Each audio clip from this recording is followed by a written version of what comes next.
안녕하세요 여러분들, 역사는 최태성. 자 여러분들, 우리가 이제 일제강점기 그 저항의 역사를 한번 배워보도록 하겠습니다. 일제가 우리를 찍어 눌렀던 그런 정책, 거기에 맞서 싸웠던 우리의 모습, 역시 마찬가지로 1910년대, 20년대, 30년대 이렇게 나누어서 한번 살펴볼 텐데요. 이게 진짜 엄청나게 양이 많습니다.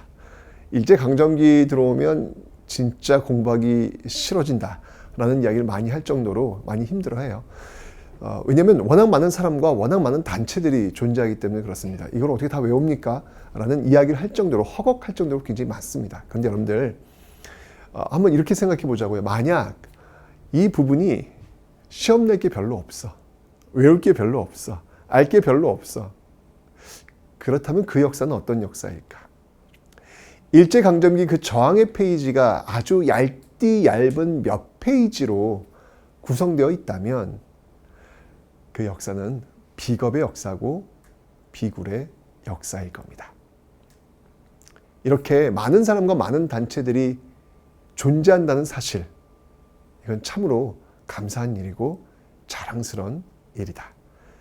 이분들, 그래요, 이름 다 알지 못합니다. 이 시대를 살던 아무개들 일 수 있습니다. 그 아무개들이 꿈꾸었던 세상, 그 세상이 바로 지금 여러분들이 살고 있는 세상이라는 사실. 이 시기, 이 엄혹한 시기에 샛별처럼 빛나는 많은 사람들과 많은 단체가 있었다는 사실. 그래서 이 많음이 참 자랑스럽다는 사실. 그 사실을 여러분들 놓치지 마시고요. 좀 다른 관점으로 일제강점기의 저항 열어보도록 하겠습니다.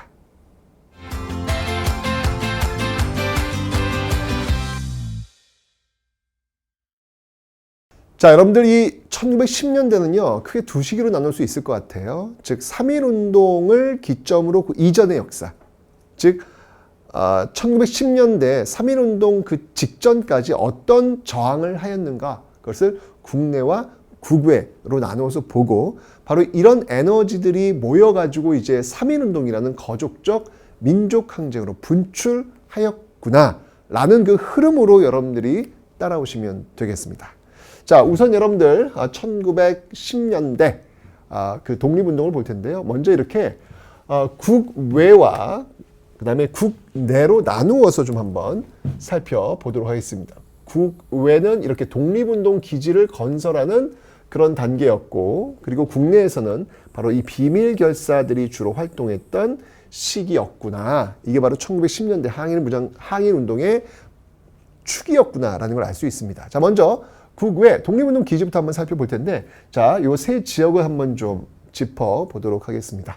자, 이 지역은 여러분들 만주 지역입니다. 옛날에 고구려 영토이기도 했죠. 그런데 요 만주 지역에서도 이 남만주 쪽에 해당하는 이 지역을 이렇게 남쪽으로 이렇게 쳐져 있는 요 라인을 우리는 간도다라고도 이야기해요. 그래서 간도로 보면 이쪽 서쪽을 서간도, 그리고 이쪽 약간 좀 북쪽에 있거든요. 이쪽 백두산 근처입니다.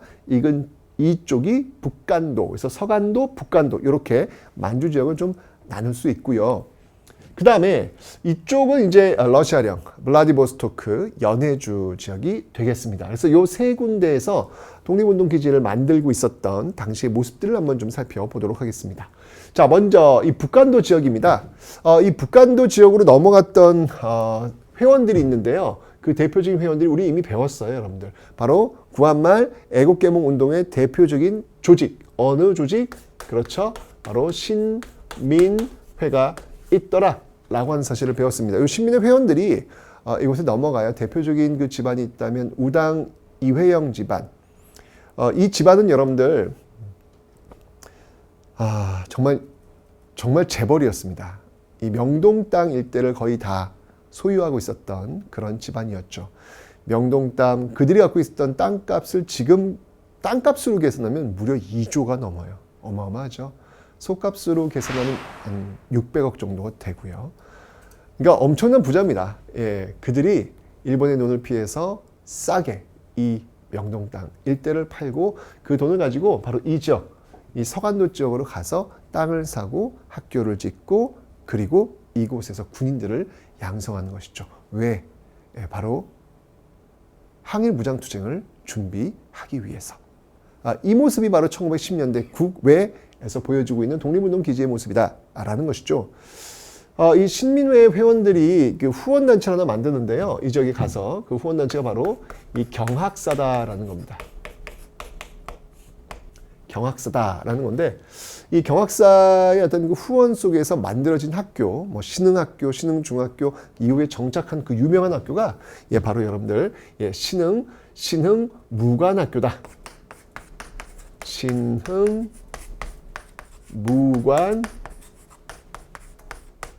학교더라. 이게 바로 이제 이 서간도 지역에서 보여지고 있는 모습들임을 여러분들 기억하시면 되겠습니다. 됐죠?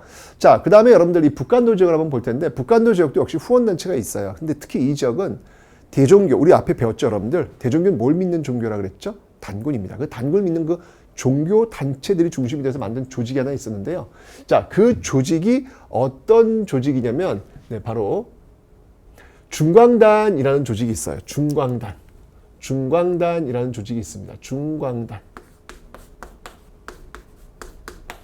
자, 이 중광단이라고 하는 조직은 제가 이야기했습니다. 어느 종교? 바로 대종교, 단군을 믿는 대종교다라고 설명을 드렸습니다. 자, 그런데 이 중광단은 말이죠. 후원 속에서 어떤 부대를 만들게 되냐면, 이제 여러분들 이제 곧 아시게 될 겁니다. 바로 북로 군정서. 이 북로 군정서군을 만들게 됩니다. 바로 이제 여러분들 1920년대 항일 무장투쟁에 총성을 울리게 되었던 아주 유명한 부대가 바로 이 북로 군정서군입니다.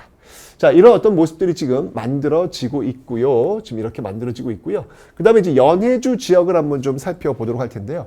이 지역은 여러분들, 한인들이 굉장히 많이 가서 살았어요. 그래서 이 지역에 갔던 그 마을 사람들을 우리 마을을 뭐라고 했냐면 신안촌이다라고 이야기합니다. 신안촌. 그래서 서로 우리 열심히 일하자. 조국 광복을 위해서 여기서 열심히 일하자. 그래서 권하는 거예요. 서로 열심히 일할 것을 권하는 어떤 그런 회.